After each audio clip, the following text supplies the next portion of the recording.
चले बच्चों, आज का हमारा टॉपिक है रिलेटिव फिटेंसी। तो 2018 के बाद पेपर में ऐड हुई है प्रोबेबिलिटी का एक छोटा का पार्ट है अपने पास। रिलेटिव फिटेंसी प्रोबेबिलिटी में आ जाती है, कभी कभी स्टैटिस्टिक्स में आ जाती है। रिलेटिव फिटेंसी का फॉर्मूला क्या होता है? तब दोनों फिटेंसी ओवर टोटल फिटेंसी, ये बोल लो, या फिटेंसी अपॉन टोटल फिटेंसी, एक ही फॉर्मूला हमारे पास चैप्टर में मौजूद है। अब हम सवालात की बात करते हैं। सबसे पहले एक डाइट है, तो मैंने कितने टाइम थ्रो किया है? 400 टाइम थ्रो दिया है। वन कितनी बार आया? 65। टू कितनी बार आया? 80। थ्री कितनी बार आया? 70। फोर 75। फाइव 50। सिक्स कितनी बार आया? 60 बार। तो मैंने रिलेटिव फिटेंसी बतानी है नंबर टू की। तो मैंने बोला रिलेटिव फिटेंसी का फॉर्मूला क्या है? फिटेंसी अपॉन टोटल फिटेंसी। तो मेरे पास फिटेंसी मेरे पास दिवेन है 80, और टोटल फिटेंसी मेरे पास दिवेन है, वो कितना दिवेन है? 400। तो आपने जो डिवाइड किया तो आंसर कितना आ गया? 1/5 मेरे पास क्या आ गई? रिलेटिव फिटेंसी आ गई। मतलब नंबर टू, मतलब थ्रो किया है नंबर टू कितनी बार है? 80 बार। और टोटल कितने? 400। तो उसकी प्रोबेबिलिटी कितनी हो गई? 1/5 हो गई। अब इमरान ने कितनी बार डाइट बेचा है? 1000 बार बेचा है, तो नंबर टू कितनी बार आ सकता है? तो जब मैंने टाल तो टाइम एक डाइट तो टाल तो बार बेचा, तो टू कितनी बार है? 80 बार आया। जब 1000 बार डाइट को पेटूंगा तो टू कितनी बार आए? अब मैं क्या बार बार करता रहूंगा कैलकुलेट? नहीं। तो हमने याद रखना थे, हमने अपने पास रिलेटिव फ्रीक्वेंसी निकाल ली है। Relative frequency multiply by time. तो रिलेटिव फ्रीक्वेंसी कितनी है? 1/5, और टाइम कितना है? 1000। तो अभी टोटल तो 5 1 दा 5 2 दा, तो आंसर कितना आ गया? 200। तो मतलब जब 1000 बार डाइट को पेटूंगा तो नंबर टू कितनी बार आ सकता है? 200 बार आ सकता है। तो आपने दो रिलेटिव फ्रीक्वेंसी निकाली हो तो उतने टाइम से मल्टीप्लाई कर दो, तो आपको पता चल जाएगा कितनी बार नंबर ऑफ हमारे पास आ रहा है अपने पास। बिल्कुल सेम सवाल, हमें रिलेटिव फ्रीक्वेंसी निकालनी है। नंबर थ्री थी, तो मेरे पास इतना है, हमारे पास F over total frequency. Frequency में 50, टोटल फ्रीक्वेंसी मेरे पास गिवन है 200। तो ये मेरे पास इतना आ जाए 1/4 मेरे पास आ जाए। अब इन्होंने कितनी बार बेचा है? 20 टाइम बेचा है, वो हमें नंबर थ्री थी। तो इतनी कितनी रिलेटिव फ्रीक्वेंसी मेरे पास आई है? मैंने अपने पास बोला 1/4, और टाइम कितना है? 10 थी। तो ये मेरे पास इतना आ गया 5 बार। जब मैं 20 बार बेचूंगा तो मेरे पास नंबर थ्री कितनी बार आ सकता है? 5 बार मेरे पास आ सकता है अपने पास। ठीक है। अब हमारे पास एक और सवाल, अगर हम बात करें, अपने पास सवाल थी। अब हमें क्या निकालना है? पी और क्यू की वैल्यू निकालनी है। अब देखो, एक बार रिलेटिव फ्रीक्वेंसी देवन है नंबर 40 है ना, रिलेटिव फ्रीक्वेंसी देवन है 0.2। तो आप एक काम कर लो अपने पास। रिलेटिव फ्रीक्वेंसी का अगर मैं बात करूं, frequency upon total frequency, relative frequency है 0.2। फ्रीक्वेंसी मेरे पास इतनी पी है अपने पास, और टोटल फ्रीक्वेंसी मेरे पास इतनी गिवन है 300 मेरे पास गिवन है। तो मैंने यहाँ पे अपने पास 300 डाल दिया। तो यहाँ पे मैंने अपने पास बोला है तो 0.2, तो मैंने अपने पास 300 से मल्टीप्लाई किया, तो पी की वैल्यू कितनी आ गई? 50 में पता थे। मतलब हर बार हम रिलेटिव फ्रीक्वेंसी, मतलब क्या फ्रीक्वेंसी गिवन होती है, हम रिलेटिव फ्रीक्वेंसी निकालते थे। रिलेटिव फ्रीक्वेंसी गिवन है, टोटल फ्रीक्वेंसी गिवन है, फ्रीक्वेंसी अननोन। अब मैंने बोला यार ये पूरी फ्रीक्वेंसी कितने से बराबर है? 300 से बराबर है। तो क्यू आराम से निकल आएगा अपने पास। ये पी की वैल्यू आपने कितनी निकाल ली है? तो आपने बोला था 55, 42, 45, 60, 50, और क्यू कितने से बराबर है? 300 से बराबर है। तो आप इन तब तो अपने पास प्लस कर दो अपने पास। तो 55 अगर मैं बोलूँ, 42 बोलूँ, 45 बोलूँ, 60 बोलूँ, 50 बोलूँ, तो ये 252 हो गया प्लस क्यू 300।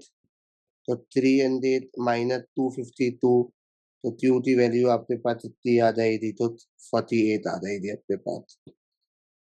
अब मैंने बोला नंबर टू पे, हमारे पास नंबर टू थी बतानी थी कितनी बार मेरे पास आया, तो मैंने 1000 बार पे है। पहले तो नंबर टू थी, आप रिलेटिव फ्रीक्वेंसी निकाल लो। नंबर टू थी, वो आपके नंबर फोर थी गिवन है 0.2। तो मैंने बोला relative frequency number frequency upon total frequency. तो ये मेरे पास 42 है, और टोटल फ्रीक्वेंसी कितनी है? 300। तो 42 डिवाइडेड बाई 300, तो ये आ गया आपका 0.14। तो फिर 0.14 तो आधार के साथ मल्टीप्लाई किया, तो मेरे पास इतना आंसर आ दिया 140 आ दिया। अब मैंने अपने पास यहाँ पे ये बोला कि मेरे पास सवाल है, अगर मैं अपने पास यहाँ पे बात करूँ रिलेटिव फ्रीक्वेंसी निकालनी है मुझे अपने पास। अच्छा देखो देखो, probability always equal to one होती है ना। तो ये आंसर भी मेरे पास इतने से बराबर है, अपने पास वन से बराबर है। तो आप इन तीन तो प्लस कराओ और वन से आप क्या चल दो, माइनस चल दो अपने पास। तो पहले आप इन सब तो प्लस कराओ अपने पास। तो 0.15, 0.3, 0.2, 0.65 और वन से माइनस कर दिया आपने तो आंसर कितना आ गया, 0.35 आ गया। तो जैसे प्रोबेबिलिटी इक्वल होती है, अब मैंने बोला था हमारे पास क्या है, बीलू थी। तो बीलू की रिलेटिव फ्रीक्वेंसी मेरे पास गिवन है, relative frequency multiply by time. तो जीरो हर बार निकालते हैं, टाइम कितना गिवन है, 150। 0.3 तो 150 से मल्टीप्लाई किया तो आंसर कितना आ गया, 45 आ गया। अब मैंने अपने पास यहाँ पे ये बोला था, मेरे पास एक और सवाल है अपने पास। अगर मैं बात करूँ, जैसे नॉर्मली यहाँ मीन निकालना है, तो मीन निकालने के लिए यहाँ एफ एच। तो यहाँ पे 1 6 द 6, 2 5 द 10, 3 13 द 39, 4 3 द 40। तो सर मीन का फॉर्मूला मेरे पास क्या है, sigma F H upon sigma F. Sir इतना टोटल कितना आएगा, इन तीन तो आप प्लस कर दो, 6 प्लस 10 प्लस 39। तो ये हो जाए मेरे पास 55 प्लस 4 हो जाएगा मेरे पास। और सर इन तब तो आप प्लस कर दो, 6 5 13। तो ये हो गया 24 प्लस पी हो गया। तो सर मीन का आंसर दे मैंने 3। सर एफ एच का आंसर 55 प्लस 4 पी। और सर फ्रीक्वेंसी का आंसर 24 प्लस पी। तो सर क्रॉस मल्टीप्लाई, तो 3 तो 24 प्लस पी से 7 और 55 प्लस 4 पी। तो ये हो गया 72, ये हो गया 3 पी, 55 प्लस 4 पी। ये प्लस था यहाँ से क्या हो गया माइनस, और ये माइनस यहाँ से क्या हो गया प्लस से, तो क्या हो गया माइनस। ये पी हो गया 72 में थे 55 दिया, तो पी की वैल्यू कितनी आ गई आपके पास, 17 आती। अब मैंने बोला कि नंबर टू की निकालनी है, रिलेटिव फ्रीक्वेंसी। तो फ्रीक्वेंसी अपॉन टोटल फ्रीक्वेंसी। तो नंबर टू की फ्रीक्वेंसी मेरे पास कितनी देवे ने, अपने पास 5 है। और टोटल फ्रीक्वेंसी मेरे पास 24 प्लस पी। तो टोटल फ्रीक्वेंसी मेरे पास जो है वो 24 प्लस पी है। तो 24 प्लस 17, तो ये हो गया मेरे पास 41। तो आंसर कितना आ गया, 5/41 आ गया। अब इन्होंने यहाँ पे ये बोला था हमारे पास टोटल रिलेटिव फ्रीक्वेंसी कितने से बराबर है, वन से बराबर है। तो आप तो पहले तो 0.15, 0.22, 0.39, इन तो आपने तीनों तो अपने पास प्लस किया। तो ये आ गया 0.76 और वन से माइनस कर दिया, तो ये आ गया 0.24।